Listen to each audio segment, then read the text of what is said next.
Bye-bye bicycles, bye-bye gear changes, our foot on the accelerator, squealing tyres. Send our cars to the scrapyard. Replace them with automation. It doesn't need a driver. No. That'd suit me. It's perfect. You should make more of them. Well, the council's thinking about it. It's really quiet. There's room for luggage. And it'll take you shopping, huh? And it's quiet. It's a bit like a merry-go-round car. And we can do away with cars in the city centre. Oh yes, and mopeds.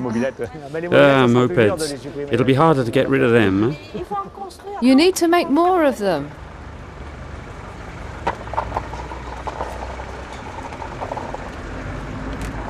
We're all like St. Thomas. We need to see it to believe it.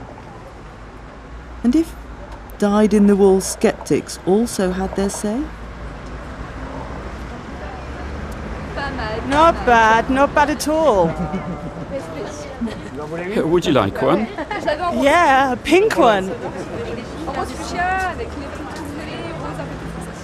No, but it's attractive. You understood how it works? By computer. There's a receptor in front. I'll go for a ride. So come a bit closer and describe it. Tell me how it works.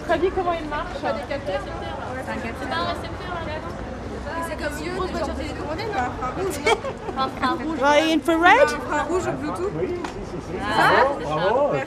Bravo, you're right. There are lasers that check what's happening in front. It's a kind of radar using infrared. They're in front, but we don't see them. And in your opinion, do you think they could be used in towns today? Yes. It'd be much better from an ecological point of view. And you wouldn't be frightened of relying on a machine? Not in the least. With today's technology, we're quite safe.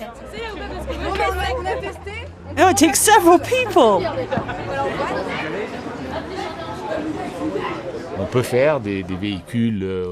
One can design automatic vehicles that operate under different conditions in urban areas, together with pedestrians and cyclists. In automatic mode, they could run at 15 or 20 kilometers per hour. On the other hand, if they have their own track, we can use existing vehicles moving at 40 kilometers an hour. By modifying the vehicles and adding newer designs, I think we could operate at 200 kilometers per hour on a special track, the motorway of the future. One could build motorways of the future only 2 meters, 6'6" wide, on which the vehicles could run at 200 kilometers per hour. I haven't worked out the details yet, but I could if they gave me the means.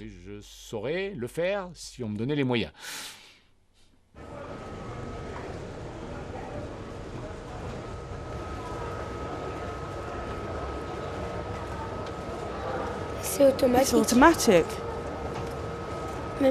No need to drive. No sweat.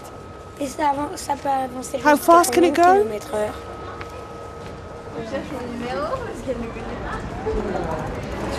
Did you ask if it's an experimental project for La Rochelle? Are you going to use it? Yes, well, perhaps in La Rochelle or in other towns. The designers are working on the system at the moment. But it's already been invented. Yeah, there are still problems to be solved. It's complicated mixing automatic vehicles with others. It's remote controlled.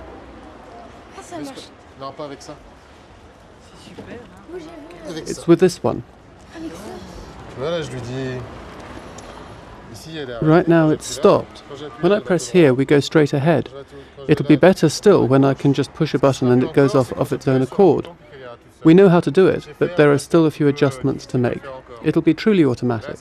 You'll just say you want to go home, it'll enter your address, and the vehicle will go there of its own accord. There'll be nothing more to do. That means we won't need to drive. There'll be no more accidents. Exactly. What's the interest in having such a vehicle knowing that perfection, fully automatic operating, isn't possible? As soon as we've developed something and it's operational and is controlled by a human being, it'll work. But if you want to make it fully automatic, you have to produce 100 times the number of algorithms and other things that don't yet exist. A moment ago, I saw a person cross suddenly, a dog that darted out in front. It's just what we're working on at the moment. It's feasible. The best example I can give is our completely automatic underground railways. No driver, nothing. In particular on Meteor, the Paris metro line, nobody drives. It works perfectly. All the safety circuits we need have been installed to avoid that sort of problem. A dog that runs across the line, a rat or something like that? If a dog or anything else crosses in front of the vehicle, it will automatically slow down or stop. OK, but the metro's guided. It's on rails. There's a precise route. A vehicle like yours, it'll be... That's why the Meteor is already in service, and these vehicles aren't. You need to allow for all the research that's being done. In absolute terms, we couldn't have a fully automatic vehicle. It wouldn't be possible, not only on account of the safety regulations, but we can design a number of things that tend in that direction. We're getting there little by little. Today, for example, one automobile manufacturer sells vehicles with an automatic parallel parking system. It's only a small point, but this sort of thing can be done easily. It helps establish the limits of what is possible. For example, if you have a laser that can detect objects, once it can obtain information, it's virtually instantaneous, a couple of milliseconds, such as, careful, there's an object in front of the vehicle. Our work consists of avoiding running into the object.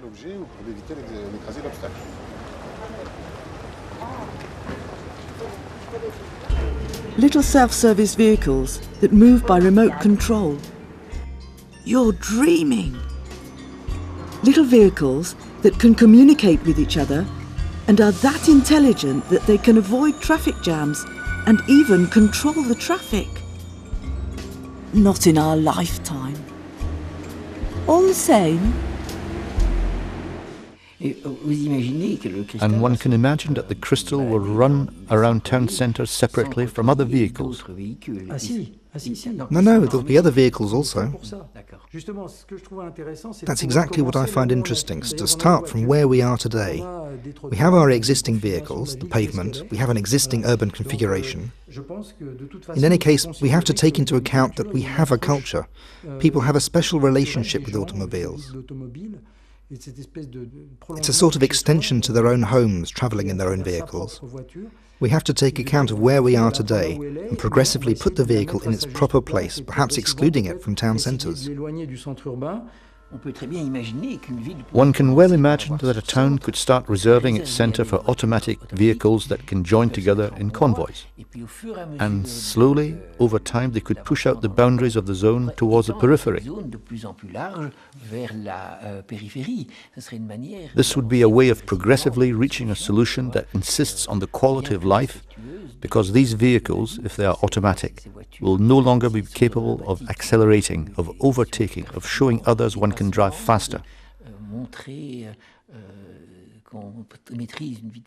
We'll be in an atmosphere where going places will be softer, friendlier.